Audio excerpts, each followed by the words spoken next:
called slave name, Clay, to become Muhammad Ali, a Muslim. Ali's reputation had grown legendary when he refused the draft and was stripped of his heavyweight title.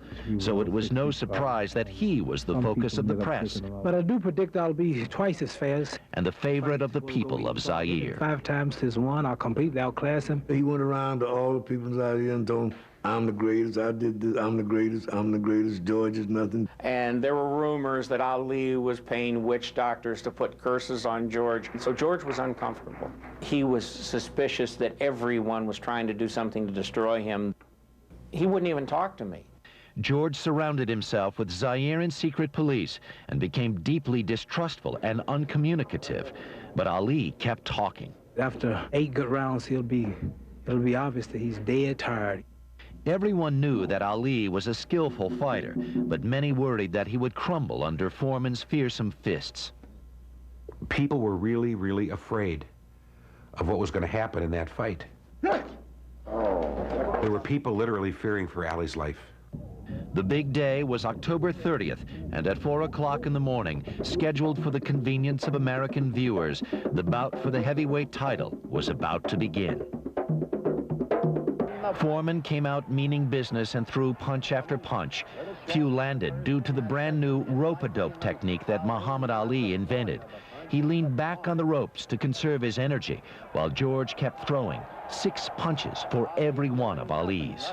He hit him once in the middle of the forehead, and Ali's eyes rolled like that, like they were slot machines. He went tick, tick, tick, tick, tick, tick. You thought money'd start coming out of his mouth, you know? But that was the most he ever hit him. George was getting frustrated and tired. In the 8th round, he found himself where he had never been before, on the canvas. Foreman down. This is almost incredible. It seemed like witchcraft. Get up. Too late. It's over. The fight was over. Against all expectations, Muhammad Ali had taken the title from the much younger George Foreman. George should have beat Ali if he listened, but he didn't listen. He wanted to destroy Ali like a hoodlum in the street. He reverted back. It was the first defeat in George's professional career. He did not take it well. George wouldn't admit to himself that he lost. He thought that he was still the champion of the world. And he kept saying, I'm still the champion. I don't think I lost. Well, George lost. Defeat threw him into a depression, and he became meaner than ever. By knowing George, yeah, it hurt him real good because he don't like losing. He don't like losing because he puts too much into winning. Winning is everything, and losing is absolutely nothing. And when I say nothing, there has to be a word to even go deeper than nothing, but I don't think so. Absolutely nothing. It devastated my whole life from top to bottom. It was hard even to sleep. You think I'm not even a man anymore. If George could not call himself champion, he did not know who he was. I got the impression George was just spiraling out of control. He had no base, he had no focus, he had no, if you will, guiding point on his own personal compass. He was out of control. George seemed bent on persuading himself and the world that he was still a winner by conquering a lot of women. But he already had too many women in his life.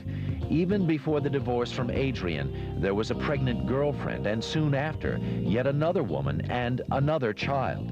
His shaky sense of identity was given another jolt when he learned why his siblings had called him Moorhead.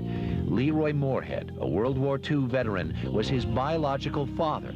George was 27 when they met, just 2 years before Leroy's death in 1978. I pursued and found him.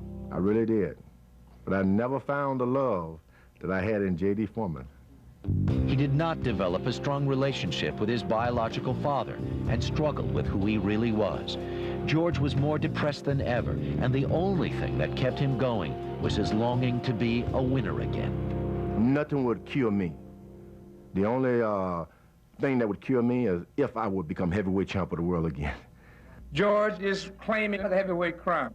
He would get very close to a shot at the heavyweight title, but then events took a turn that nobody, not even George, had ever expected.